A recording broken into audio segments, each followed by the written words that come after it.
You wake up in the morning and you wanna have a talk show, so you film one in your bedroom and you call it Up Late Live. Hello, ladies and gentlemen of the internet, whenever and wherever you are in the world, and welcome to Up Late Live. I am your host, Shane Adamczak, and joining me today in the bedroom, I'll be chatting to actor and voice artiste Tristan D. Lalla. We're gonna have some musical tunes by the lovely Amy Blackmore. And with me as always, because she has to be here, because she lives here, Lea Rondot, ladies and gentlemen. My first guest on the show today is an award-winning actor and a voice artiste. Please make him welcome to the desk, Tristan D. Lalla. Welcome to the show. Can I offer you an iPhone 4? Yeah? Is there one in here? Yeah, absolutely. That's yours to keep, courtesy of the good people at Apple. What? Logo on the screen there. One thing I'm really excited to talk to you about is that, as well as being a theatre and a film actor, you also do voices for video games. This is one thing I'm really excited to talk to you about. You've been on the Assassin's Creed games, Far Cry 2, which was awesome, and we've actually got a clip here for people that may not have seen your work, so we're just going to have a look at that.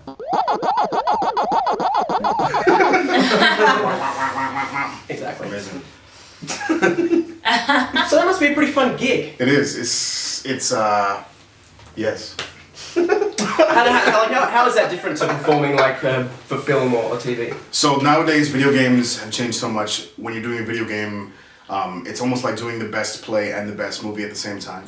Because a lot of my work is full performance capture.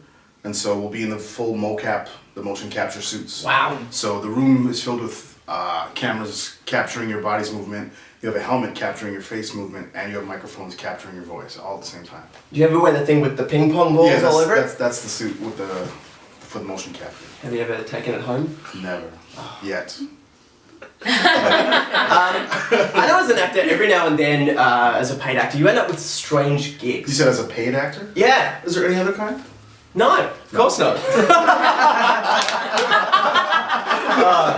We have fun. For example, I was once. This is something I tell very few people about, but now it's on the internet. I was once in an educational video for nurses to treat people about gonorrhea, and I was like patient 1. That was in Australia. What's the strangest gig you've ever been involved in? Strangest gig I've ever been involved in? Wow.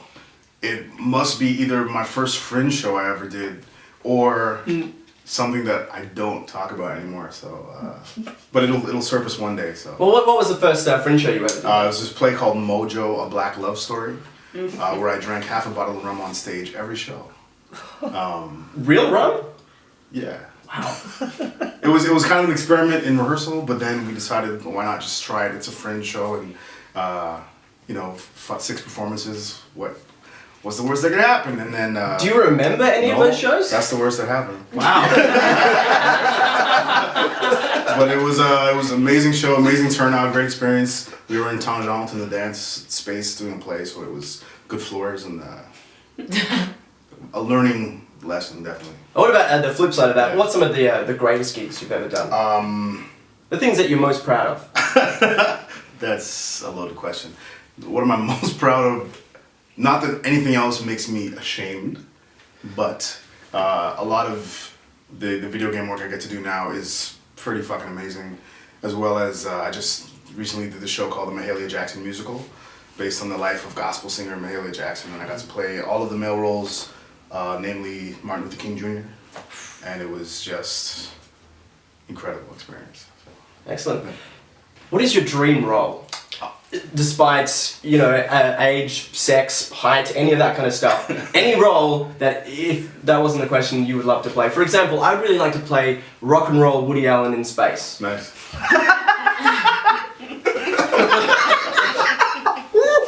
When I was a kid, I always wanted to play Simba. From The Lion King? Yeah. Yes! I realized as I got older, I'm not really Simba's type. Maybe Mufasa one day. I always tell myself anything on Broadway would be my dream. And that was 10 years ago, and I said in 10 years, so things are not going well, but...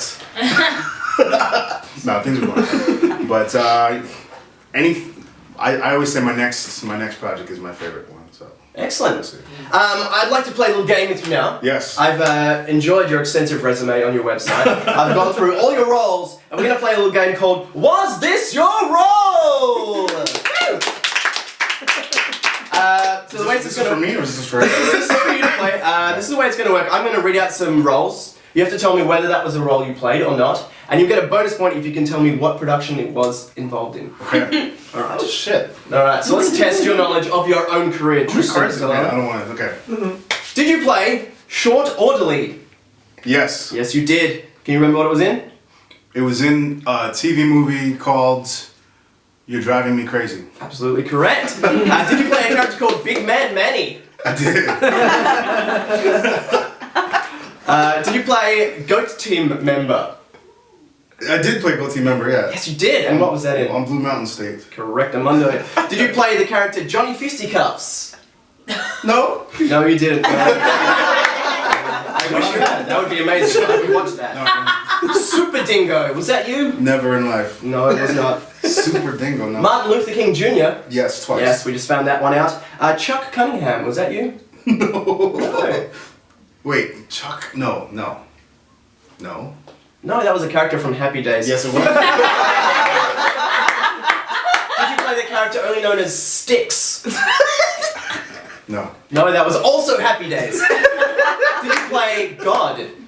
I have portrayed a character named God. Yes, you have. Did you play Captain of the Inquisition? Yes. Yes, you did. Did you play Captain Planet? No. That was Don Cheadle. Yes, it was. Very good. Did you play Gambling Jeff? No. If you could play Gambling Jeff, what do you think he'd be like? He would play Texas Hold'em. Yes. He would win, and his name would be Stan. Oh, I like it. And a couple more to go. Did you play Little Becky Lou? No. No, that's a friend of mine from Australia. And finally, Tristan D, were you known as Man 2? I was. Yes, you were!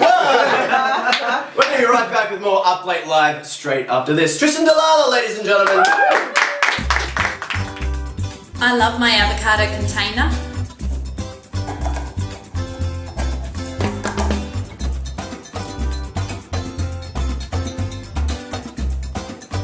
I love my avocado container. Oh, I used the tomato container instead of the avocado container.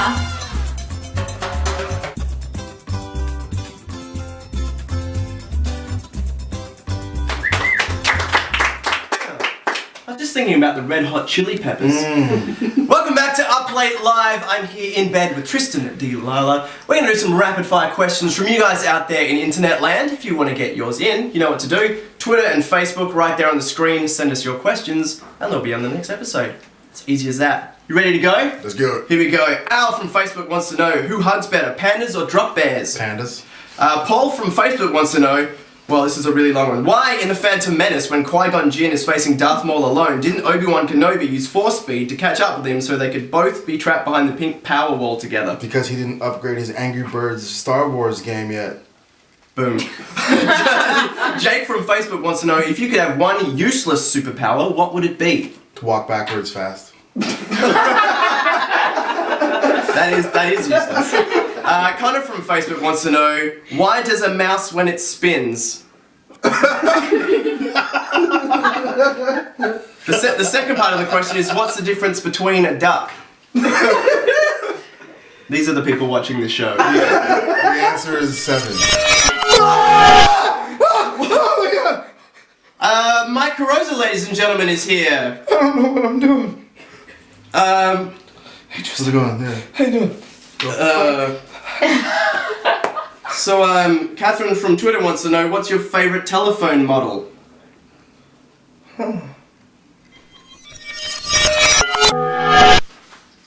So that was weird. Naomi from Facebook wants to know, why is it so cold in New York right now? Snowing. Paul on Twitter wants to know, if Shane, me, was an Ewok, which Star Wars film would he be in and why? The next one, because it's gonna be fucking awesome. Yes. And finally, Peanut on Facebook wants to know, am I allowed to touch the dangly thing between my legs? Between Peanuts legs or between my legs? Peanuts legs, presumably. Abso-fucking-lutely. Alright, there you have it. Thanks for your questions, I guess, audience. And we're going to be right back with more Up Late Live after this.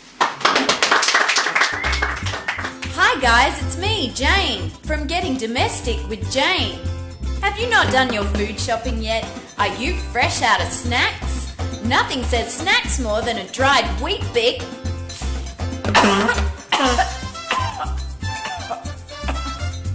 Hi guys, it's me again.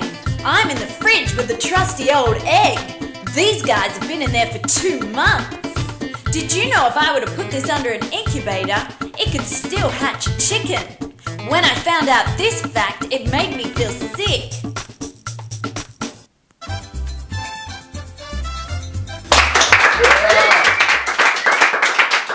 Thank you guys so much for tuning in to this week's episode of Up Late Live. Thanks to our guests Tristan D and Lea Rondot for being here and taking us home this week. A lovely lady, her name is Amy Blackmore. She's going to be playing some tunes right now in my bedroom!